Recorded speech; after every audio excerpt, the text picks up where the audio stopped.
Welcome to part two, cellular chemistry. So let's get started. Excuse me. We're going to begin with key ideas, organic versus inorganic, macromolecules. So these are big molecules. We're going to look at what makes those big molecules. And then enzymes, which are special proteins. Our key vocabulary is listed here. I'm going to point out one word, the word monomer. That's the same thing as building block. All right, so when we see that building block, sometimes you'll see also subunit. On your test, I made sure it said monomer.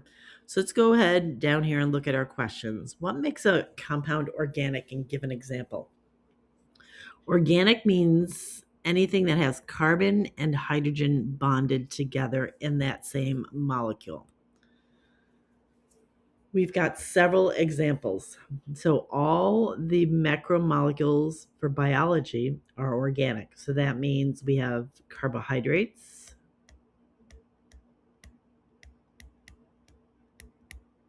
proteins,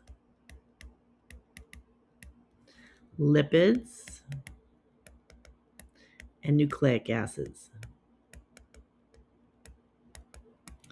That's what those classes all have in common, that they're all organic.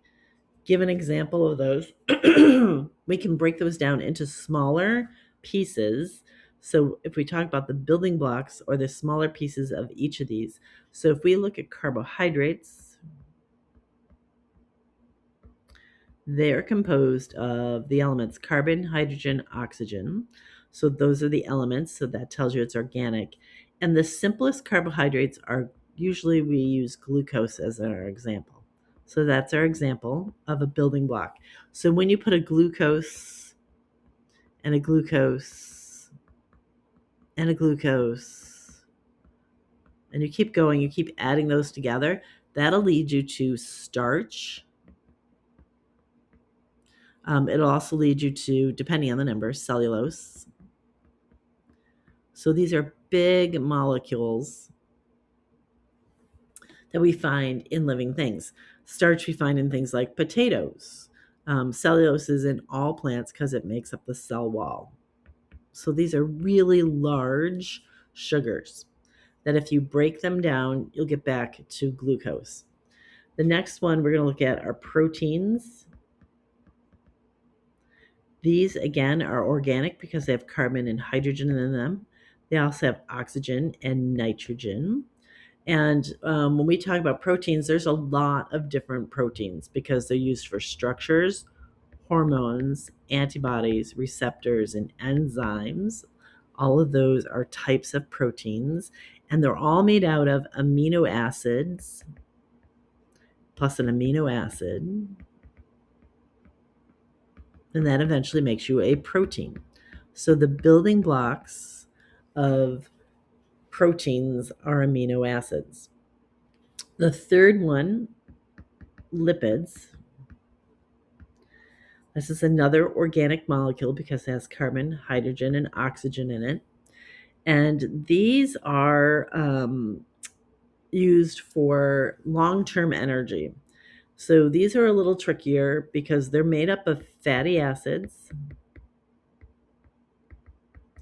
and a glycerol. Depending on the fatty acid determines what kind of lipid is. So there aren't any, these are the building blocks and that's it. They don't go any farther. All right. The last one is nucleic acids. These are also organic because they have carbon, hydrogen. They have oxygen, they have phosphorus, and they have nitrogen in them. And these are things like DNA and RNA. And these are called macromolecules because they contain groups of nucleotides. And every nucleotide is made up of a few parts. It's made up of a sugar, a phosphate group, and a nitrogen base. And we know those nitrogen bases are A, T, C, Gs, and Us. All right, so those are the building blocks. So glucose is the building block, amino acid is the building block, fatty acids are the building blocks. Nucleotides are the building blocks of each of the macromolecules that we talked about in living things. Starch and glucose, their building blocks, starch and cellulose, their building blocks are glucose. Let's talk about enzymes now. So enzymes are a special group of proteins. All right, so enzymes are proteins, which means they're made up of amino acid. Their job is to make reactions go. All right, make those reactions go. So they speed up reactions. The fancy name for that is catalyze.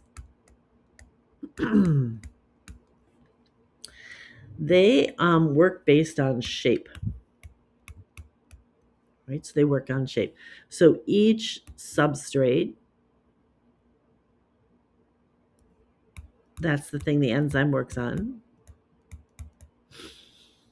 has a place in it to receive the enzyme. So our enzyme has to fit that shape, and that spot is called the active site. If the enzyme gets too hot or becomes too acidic, that shape is going to change. Now it can no longer fit together. This is called denature. Right? That means that reaction is going to slow down or not work anymore because it can't fit together like it used to, so it can't do its job. Right? So that's a concern. You typically remember hot and acid. Those are the two things that cause the problem. All right, so that's it for chemistry. If you have any questions, please come and see me. I'll be happy to help you.